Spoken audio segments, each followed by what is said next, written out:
지난 주말 아프리카에서 날아온 갑작스러운 소식에 다들 놀라셨을 겁니다. 프랑스군이 아프리카 부르키나파소에서 이슬람 무장 세력에게 납치된 자국인 프랑스 인질들을 구출하는 과정이었습니다. 4명의 인질 가운데 한국인과 미국인이 있던 걸 전혀 몰랐는데 나중에 알았습니다. 어떤 일이 있었던 건지 분쟁 지역 전문 PD죠. 김영미 PD와 함께 자세히 얘기 나눠보겠습니다. 어서 오십시오. 네, 예. 안녕하세요. 뭐부터 물어보시면 돼. 부르키나파소를 아마 처음 듣는 분들도 계실 건데 이게 올림픽 입장식 할 때나 가끔 듣는 이름이어서 좀 설명을 해주셔야 될 것 같습니다. 축구 TV 나올 때는 또 들어본 적이 있으실 건데요. 예. 베냉도 아마 처음 들어보시는 베냉, 그렇죠. 예. 국민들도 많으실 건데요. 부르키나파소가 옛날에는 그렇게 위험하지가 않았습니다. 근데 2011년 아랍의 봄 때 예. 리비아가 체제가 붕괴가 되면서 그 당시 리비아 정권의 용병으로 있었던 아프리카 용사들이 많았어요. 예, 그 사람들이 예. 다 고향으로 돌아간 거예요. 그리고 돌아갈 때 빈손으로 간 게 아니라 총을 다 들고 갔기 때문에 아하. 그 가장 중심지가 바로 말리입니다. 그 일대를 사헬지대라고 부르는데 그냥 헬이라고 생각하시면 됩니다. 그 사헬지대 일대는 거의 무장 세력들이 다 장악하고 있었고요. 말리 같은 경우는 뭐 아프리카에서 가장 센 무장 조직들이 다 모여 있다고 생각하시면 됩니다. 그래서 말리가 그렇게 위험해지면서 주변 국가도 이제 위험해지게 됐고요. 부르키나파소는 바로 그 말리 밑에 있는 그렇죠. 나라입니다. 예. 말리는 좀 큰 나라고 부르키나파소는 그 밑에 이제 딸려 있는 이제 몇 개 나라 중에 하나인 걸로 제가 대충 기억이 나고.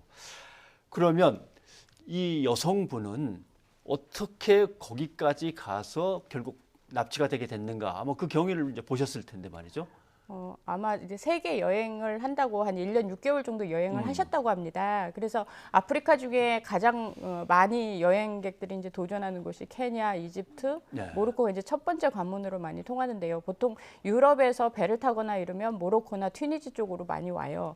그리고 모로코를 중심으로 아마 밑으로 남하를 하는 여행을 했던 모양입니다. 그러니까 아프리카의 맨 위에서 약간 서쪽인 거죠. 그렇죠? 남쪽으로 내려오셨죠. 남쪽으로 내려오는 중인 거죠. 내려오는 중에 말리까지 지나고 오신 겁니다. 근데 말리에서 아무 문제 없었기 때문에 부르키나파소가 위험할 거라고는 전혀 생각 못 하셨던 것 같고요. 베냉도 사실 되게 치안이 불안합니다. 근데 그곳에 가는 국경을 간다는 거는 외국인인 확률이 굉장히 높아요. 예. 보통 아프리카는 종족이 따로 이렇게 자기네 마을끼리 많이 살아서 그렇죠. 부르키나파소는 이제 모시족이라고 그 말도 좀 다르고 그런 사람들이 살기 때문에 그 버스를 타면 외국인이 있으리라고 아마 추측을 했을 겁니다. 그래서 그 버스 안에서 10명이 있었는데 그 중에 이제 미국인하고 둘이 납치가 된 건데 예.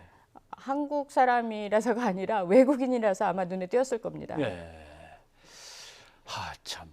그러면 근데 사실 이제 우리 같으면 어디든 여행할 때는 스마트폰을 가지고 뭐 여기는 어떤 나라인가 살펴보고 안전한가 살펴보는데 여기는 스마트폰이 아마 통화가 안 됐을 것 같은 느낌이 들어요. 인터넷 사정이 그렇게 좋지는 않지만 예. 기본적으로 아프리카를 이렇게 배낭여행 하시는 분들은 정보를 여행객들에 많이 의존합니다. 게스트하우스나 이런 데서 만난 외국인 여행객들의 정보하고 뭐 어디로 가면 싸고 어디 가면 멋있고 이런 정도의 정보를 취합하려고 하지 그 나라 정치, 사회, 경제 이런 부분에 대해서 정보를 취합하는 여행객들이 아마 거의 없는 것 같아요. 예. 그러다 보니까 치안이나 이런 안전 정보에 취약하지 않았나 생각합니다. 예.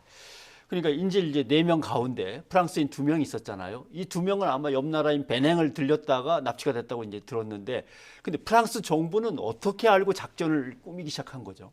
그 현지인들한테 외국인을 안내한다는 것, 그건 굉장히 큰 돈을 받을 수 있는 기회입니다. 예. 특히 국립공원이나 이런 데를 외국인들끼리 갈 수가 없어요. 너무 넓고 또 길이 이렇게 어디 표시가 되거나 그러지 않기 때문에. 그래서 보통 이제 현지인들이 운전까지 해가지고 패키지처럼 이렇게 해서 같이 간 것 같은데, 문제는 이 정보가 어떻게든 노출이 됐고 예. 프랑스인 2명이 납치가 됐는데 이 현지인을 살해한 거예요. 납치 과정에서. 과정에서. 네, 그래서 이 살인 사건이 불거지면서 얘는 왜 여기 갔냐 그랬더니 프랑스 사람 2사람을 데리고 데리고 갔다. 갔다. 그럼 그 프랑스 사람은 어디 갔느냐? 납치됐다. 이래서 허허. 그때부터 이게 납치 사건이 인지가 됐던 부분이었고요. 대부분이 이제 납치가 되면 그 부르키나파소가 아주 큰 무장 조직은 아직은 없는 걸로 파악이 됩니다. 예. 그래서 대부분 이제 작은 무장 조직인데 그 말리에 있는 큰 무장 조직에게 이 인지를 넘기면서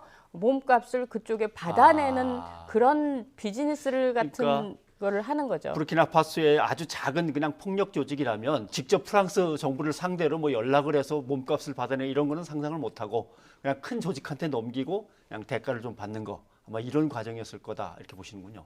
예, 그래서 29일이라는 시간이 걸렸던 거예요. 그동안 말리에 있는 큰 무장 조직과 그 몸값이나 이런 게 성사가 안 됐던 모양이에요. 예. 그래서 그 4명이나 이렇게 인질로 잡고 또 움직였다는 건 말리 쪽으로 움직였다는 거는 거래가 성사됐다는 걸 의미를 하는 거고 예. 프랑스 정부로서는 말리로 들어가면 군사 작전도 힘들고 거기는 인질의 쉬울 생사도 힘들죠. 보장할 수 없기 때문에 말리로 들어가기 전에 그 길목을 막고 인질들을 구출하려고 했던 거죠. 예. 그러면 우리 정부나 미국 정부는 자기네 인질이 거기 한 사람씩 있는데도 왜 이렇게 파악을 또 못했다고 봐야 되나요? 이 대목에 제일 황당한 건 사실 우리나라보다 미국이거든요. 그렇죠. 프랑스 군의 조력을 하는 서포터로 정보 제공을 하다가 갑자기 자국민이 튀어나오니까 제일 황당했던 게 아마 미국일 거라고 생각을 합니다. 예. 근데 한국인이 거기 있을 거라고 우리도 상상 못했지만 프랑스도 마찬가지로 상상을 못했기 때문에 2명의 인질범들이 있다고만 생각하고 작전을 시행했는데 이게 총 4명이 발견이 된 거죠. 예. 그러니까 결국 이제 프랑스는 작전을 하려니까 그 지역이나 아니면 위성으로 여러 가지 정보를 갖고 있는 미국한테 도움을 청했을 때고 미국은 그래 도와줄게 하고 작전하다 보니까 자기 나라 국민이 툭 튀어나왔군요. 그렇죠. 아하, 알겠습니다. 그런데 이번에 보니까 신상 공개가 미국은 공개를 안 한 것 같고 우리는 어떻게든 화면에 공개가 되고 처리 방식이 좀 다른 것 같아요. 프랑스 같은 경우는 언론에서 뭐 초상권이나 이런 것들이 언론 쪽에 많이 유리하게 돼 있는 법률이 많습니다. 그래서 공항에서 내리자마자 신변이 다 노출이 될 수밖에 없었는데요. 미국인 같은 경우는 부르키나파소에 자국 대사관이 있습니다. 예. 그래서 부르키나파소에서 바로 자국인을 인계 받았던 것 같고요. 우리는 그곳에 대사관이 없기 없으니까. 때문에 할 수 없이 이제 프랑스군을 따라가는 수밖에 없잖아요. 그래서 파리까지 가다 보니 노출이 될 수밖에 없고 그런 상황이었다고 생각을 하고 프랑스에 있는 우리 공간이 그걸 멈출 수도 없는 상황이었다고 생각을 합니다. 김영민 PD도 분쟁 지역 많이 다녔으니까 뭐 총구가 앞에서 왔다 갔다 하거나 뭐 폭탄이 떨어지거나 해보셨습니까? 저 취재하면서 많이 겪는데요. 부르키나파소 같은 경우는 이제 옛날에는 취재 갔을 땐 굉장히 편하게 갔던 곳 중에 하나입니다. 그런 아름다운 나라가 이렇게 돼서 개인적으로는 굉장히 슬프고 말리는 저는 갈 생각을 아예 안 합니다. 취재조차도. 저도 뭐 기관단총이 제 얼굴 앞에서 왔다 갔다 한 적은 한 번 있는데 근데 되게 견디기가 힘들더라고요.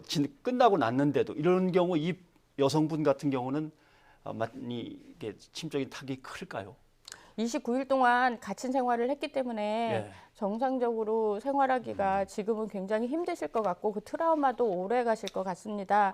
그래서 중요한 건 아프리카 여행을 가시는 분들이 지금이라도 아프리카에 대한 모든 정보들 다시 한번 생각해 보셔야 된다고 생각합니다. 그건 한번 외교부를 연계해서 한번 알아보겠습니다. 김영민 PD 오늘 고맙습니다. 네, 감사합니다.